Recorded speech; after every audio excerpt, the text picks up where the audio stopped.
Hello everyone, how's it going? Welcome back to my Road to Legend series. We reached Legend, but I wanted to carry on this series and show how you can climb to Legend with some of the most played champions that I have played in Legendary queue. So in this episode, we're going to be taking a look at support Karma. Now, Karma can be played in many lanes. It can be played in the mid lane, down in the duo lane as a carry, or even as a support. Now, support Karma is a little bit different maybe to other supports because sometimes she likes to go for a more aggressive support build, like items like Luden's Echo. We still want to build items like Star for Flowing Water, which is still good, Ardent Sensor as well, to buff up your team, because at support you don't really get as much gold income as other champions or other roles in the game. Now, taking a quick look at the build now, this looks a bit weird, this build, but I'll explain each part of the build and I'll explain to you a final build right at the end. But I wanted to go really in depth as to what I do and what decisions I make with my builds. So first off, we start with a Ruby Crystal. Now, Ruby Crystal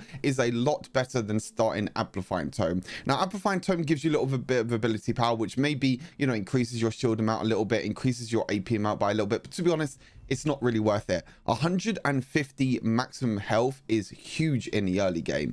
I think going for Ruby Crystal, 150 maximum health allows you to walk up, allows you to use the poke. You still have the shield on top as well, which you can use as protection, but it just allows you to stay in lane a lot longer, allows you to poke towards the enemy champions, allows you to trade a lot better, and it's just overall a better item. You see a lot of champions starting Ruby Crystal now in the Baron lane, even in the mid lane as well. The only real places that you don't really see Ruby Crystal being built is down the duo lane, because most of the time it's longsword, and jungle because it's longsword, because you want a faster lane clear. But other than that, pretty much every other lane likes to start Ruby Crystal just because of how much better stats you get from your starter item. Now, if you're against a support that has a lot of healing, like say Nami, Sona, Lulu even, and Janna, champions like this, even though Lulu and Janna don't really have heals, but they will have the summon heal most likely, then Oblivion Orb is a great item to go as well. Now, this is just a tier 2 item that builds into Morellonomicon, but it gives you the early Grievous Wounds, which Grievous Wounds reduce the effectiveness of healing and regeneration effects. So even if the enemy AD carry builds like Vampire Acceptor first item, this could be really good against like Vayne, who likes to build Blade of Ruin King first, Draven, who builds Bloodthirster, and Samira. Any of them champions as well, I'd highly recommend going Oblivion Orb as your kind of second item in a way. But yeah, really nice. 30 ability power as well. Not the most expensive tier 2 item, and it's just really good. Now, you have a choice here. You have a choice whether you want to go for your boots and upgrade your boots. Now, your boots upgrade most of the time will be building into Redemption. You go for Lucidity boots, and then you go for Redemption. This is normally your best route in terms of boots. You can go for Locket Enchant as well. This can be really good against like Ziggs ultis or any ultimates that are just team wide spread that you can get a little bit of a shield to protect your team. But most times Redemption, great during team fights, great during the laning phase, and especially with the first dragon coming up, really nice.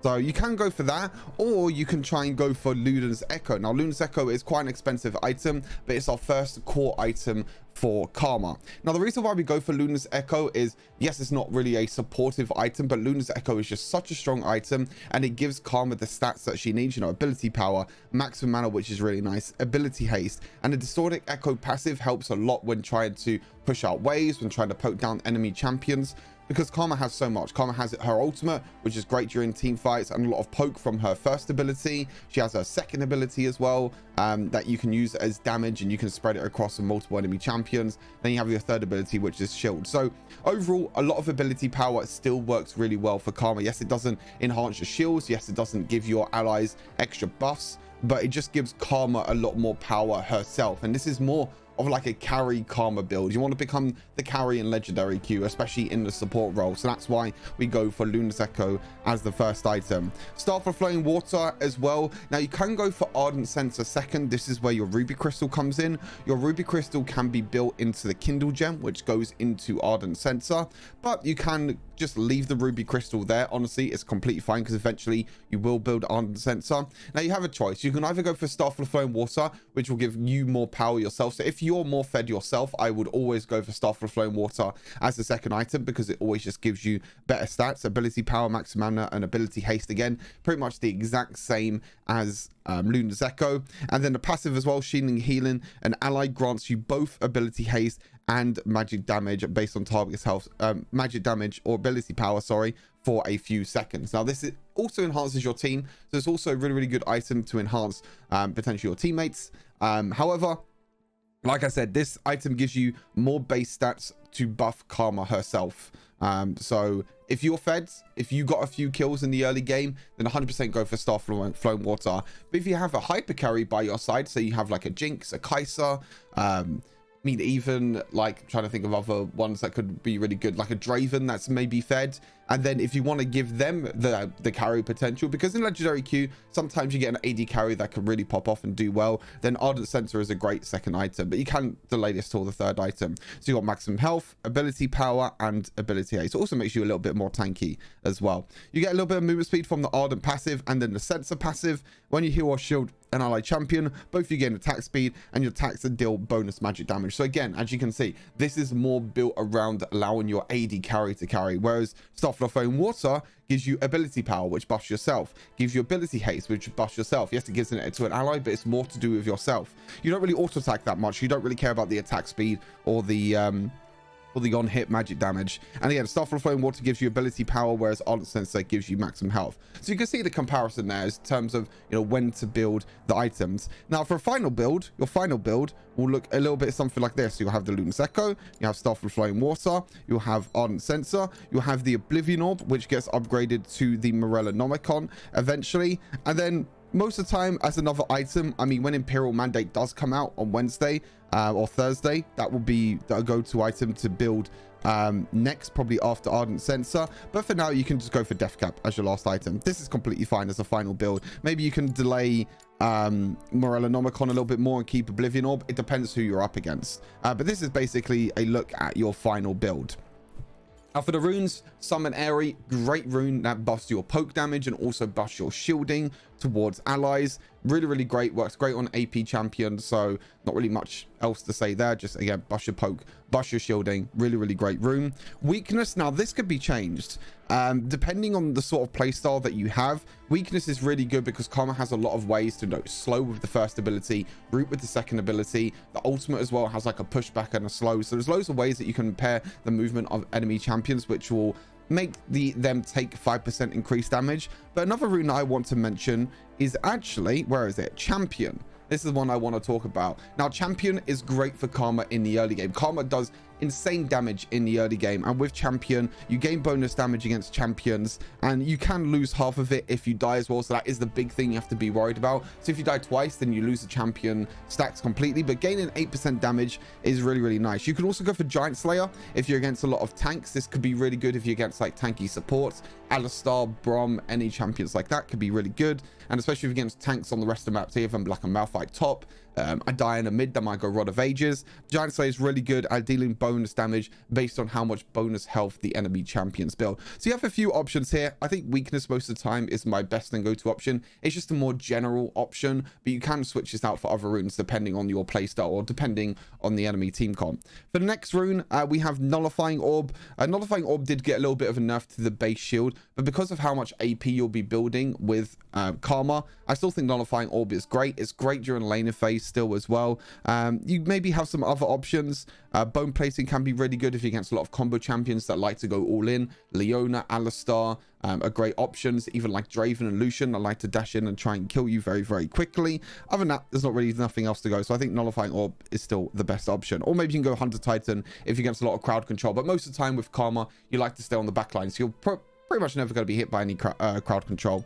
And then for your last rune, you want to go for Hunter Genius. Ability Haste works great with Karma. All her abilities will be insanely low on cooldown. It means you can spam all your abilities, stack up your passive, use your empowered abilities to carry the team fight. Other than that, you can go for maybe some other runes. I don't really think there's any other runes you can go. If you want to roam a lot, you can maybe go for Pathfinder, but to be honest, there's not really any other runes that you can go for in this tree. So I think Hunter Genius is normally your best option. And then for some of the spells, Flash is the go-to. You always want to go for Flash. And the second to summon a spell kind of depends on your matchup.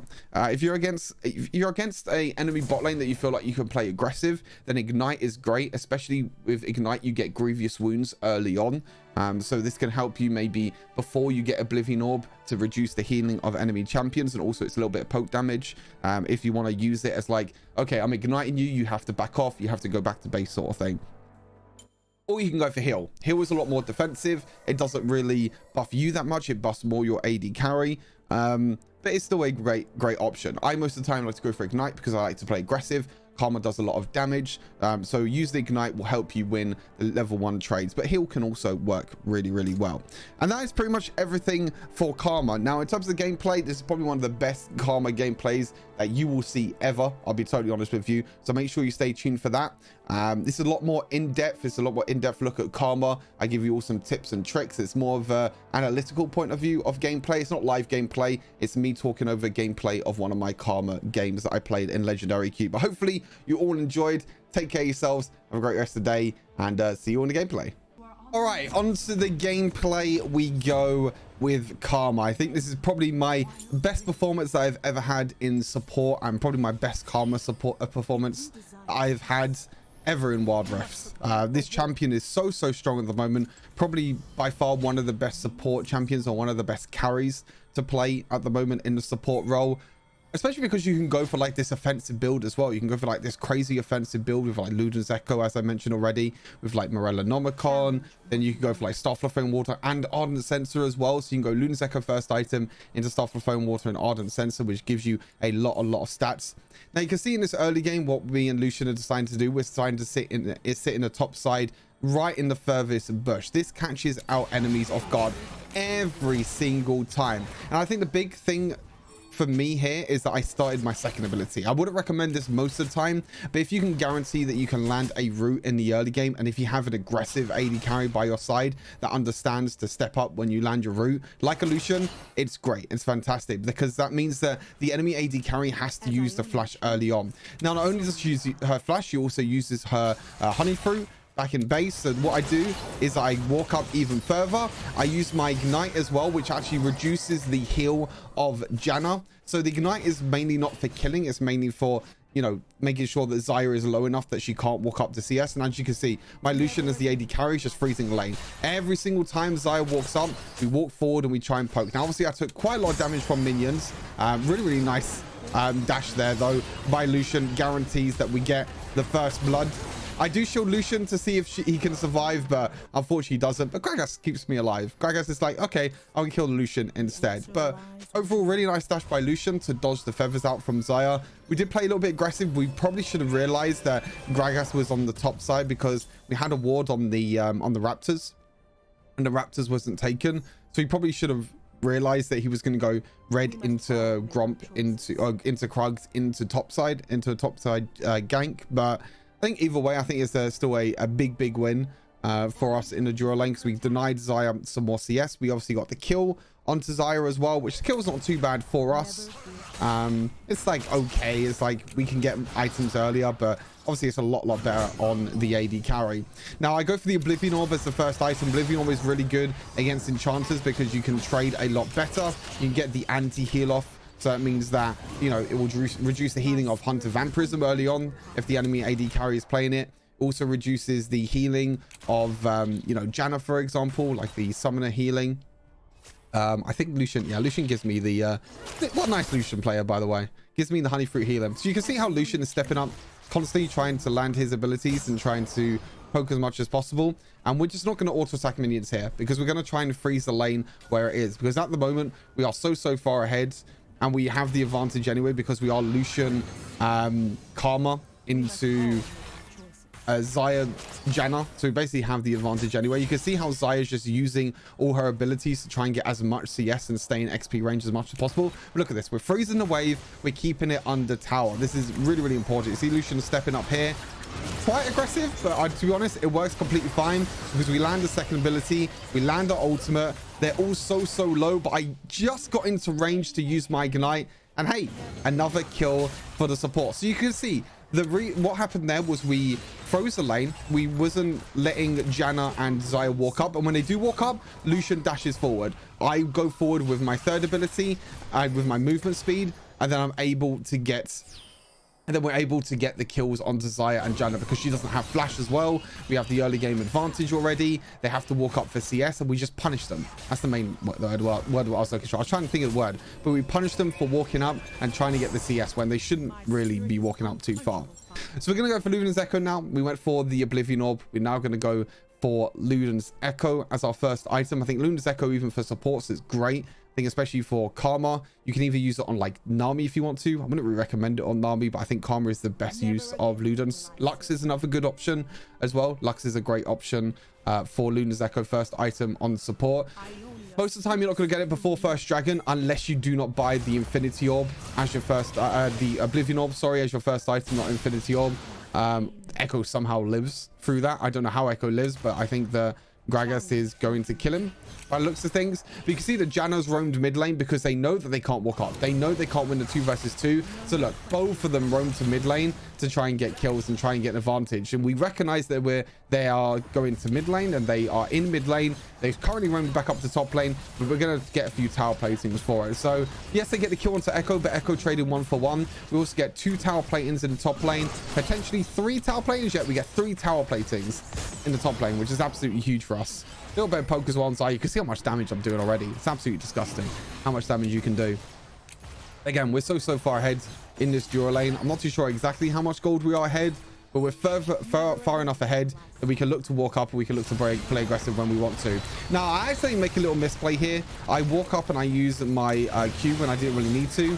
I make sure I get an insane ulti here. The Karma ulti, that's probably one of the best Karma ultis I've had, but unfortunately we're going to lose the team fight because we don't have the Echo and we do not have the Kayle because Kayle's pushing the top lane. The re-engage afterwards, even though it was a great Xayah ulti to stop the Echo stun. Re-engage afterwards and the second ability, the root landing onto Xayah, was really important. The root still goes through even after the Xayah ulti, so really nice that the root still, the string basically stays intact. The Xayah ulti doesn't get rid of that.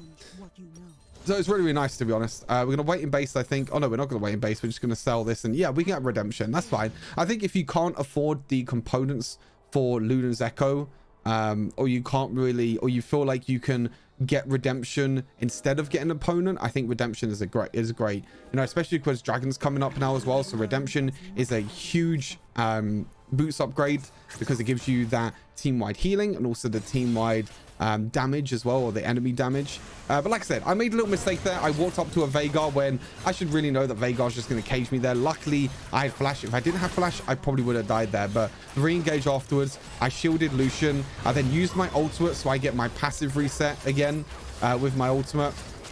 You can see redemption's going to help us out a little bit here. Get a little bit extra healing onto Vi. Unfortunately, the dragon is stolen away. I think we can win the team fight afterwards pretty easily.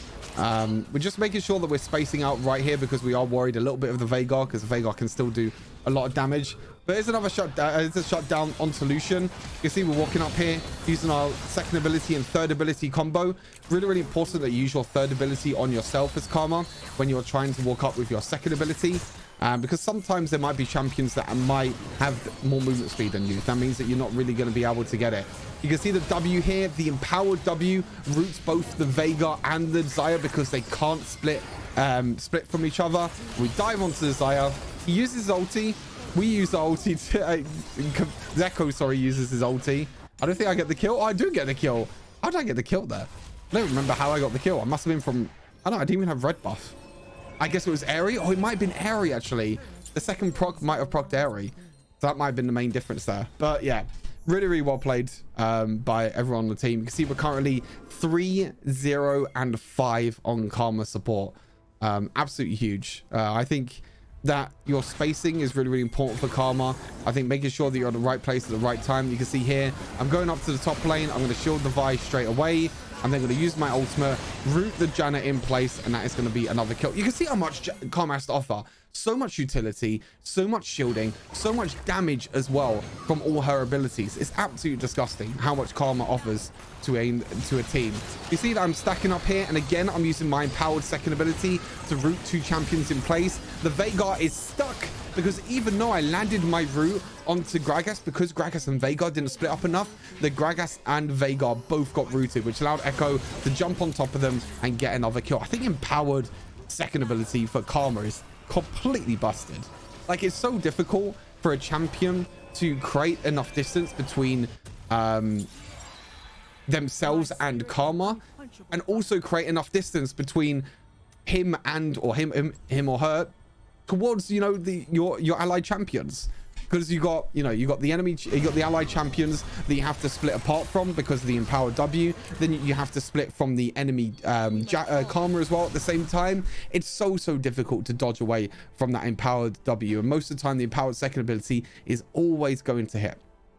And it's absolutely brilliant. Like, I love Karma. I love playing Karma support. I think Karma support is one of my most played, and I'll be very surprised if Karma doesn't get nerfed in the next patch. I was going to say most recent patch. Should really say in the next patch, because yeah, this champion just offers so much. Obviously, she's really strong in competitive at the moment as well. She could be played in mid lane, she could be played in duo lane, she can also be played as a support if you want to go for a more carry orientated support. But yeah, absolutely crazy. You can see here 3-0-10 as Karma support, which is absolutely disgusting. You can see here that I'm going to shield and heal Lucian as much as possible, use the redemption at the same time. We do keep Lucian alive. I think my ultimate was a little bit too late there. I think I could have maybe catch Xayah, but Xayah, to be honest, had her ultimate anyway. You can see that they're going to get kills on the bot side as well. Vi's going to get another kill. I can't remember if I actually go flawless this game. I can't actually remember.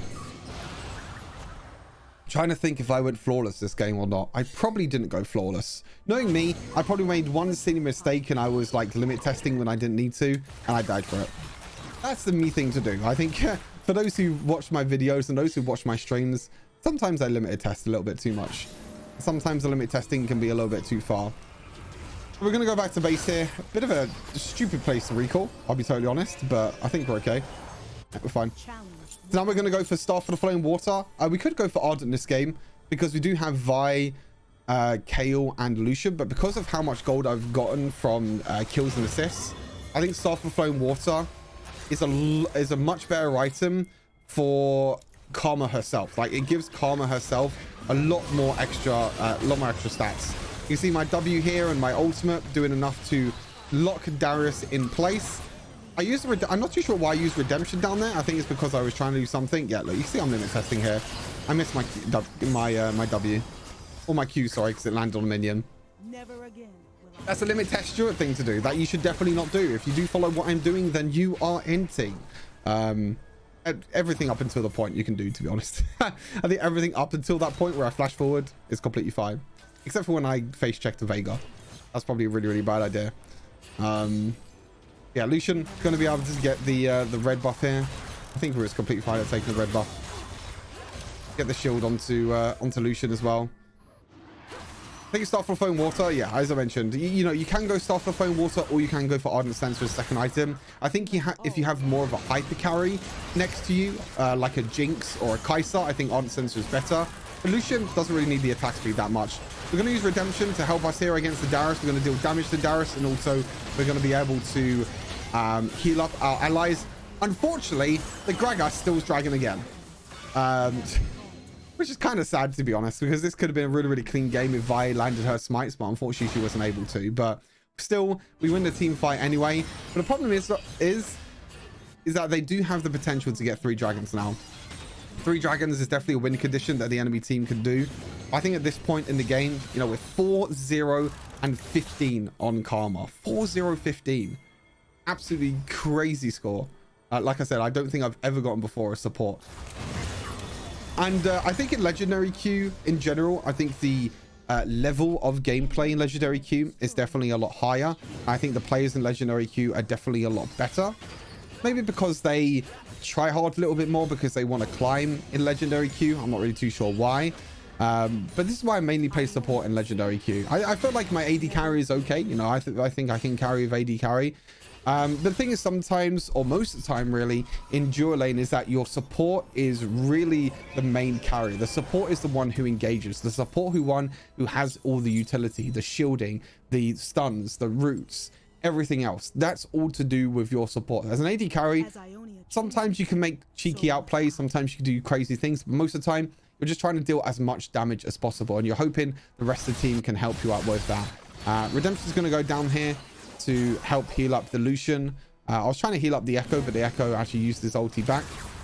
You see that Lucian damage is absolutely disgusting. Gonna get a bit of movement speed here for myself and the Lucian. You can see how much shielding I get. It's absolutely crazy. You get the flashed away here. Even though I flashed away, I was still able to land the root. That's a cool thing as well, is that somehow the root is longer than the flash, which kind of doesn't really make sense. It's like you can land your root and you can also flash away in time to be able to, like, and you'll still land the root anyway, and it doesn't even matter. You can see here, we got a few kills. We was able to keep ourselves alive. We got the mid inhib. We got the top inhib. We're going to try and end the game, but I don't think we can end the game here. So I think the best thing to do is to go back to base here and go for Ardent Sensor. Yeah, I mean, like I said, this game, I could have gone Ardent Sensor as a second item, sorry.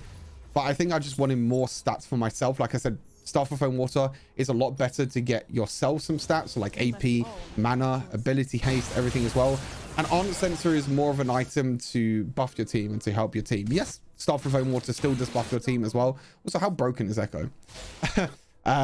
Yeah, not only does Staff of Flame Water still help buff your team, but it also gives you a lot of base stats. So yeah, Luna's Echo completed, Staff of Flame Water completed, Ardent Sensor completed, and we still have Oblivion Orb. With a new item as well, Imperial Mandate is also going to be great. You can see here, the enemy team had enough. They had to forfeit this game, and I actually did end this game flawless. I thought I entered at some point. I mean, maybe I entered a few times anyway, but we did end the game completely flawless. I mean, like I said, this is probably the best Karma game I think you'll ever see, maybe from anyone on YouTube. I'll be totally honest with you. I'm pretty proud of my performance here with Karma. But as you can see, I've demoted a little bit to Immortal 1. I'm still in, still got Legend. But like I said, the problem is that you can't find any games in Legend at the moment. So you have to wait until you D-rank to Immortal and then you can play again. So it's kind of unfortunate. But yeah, you can see MVP performance, 10,960 gold, 4, 0, and 17 on Karma. Absolutely huge performance. You can see by my damage as well. Look at my damage. I did the second most damage in the entire game as Karma. If that doesn't show you what Karma can do and how much potential Karma has as support, then I don't know what does. I'll be telling you, I don't know what more I need to show you to show that how strong and how broken Karma is in the support role. But yeah, that's everything for this video. Hopefully you enjoy this more in-depth look at gameplay and in-depth look at how I use champions and how I play champions. If you enjoyed the video, make sure you leave a thumbs up and stay tuned for my next Road to Legend series. Take care. Peace.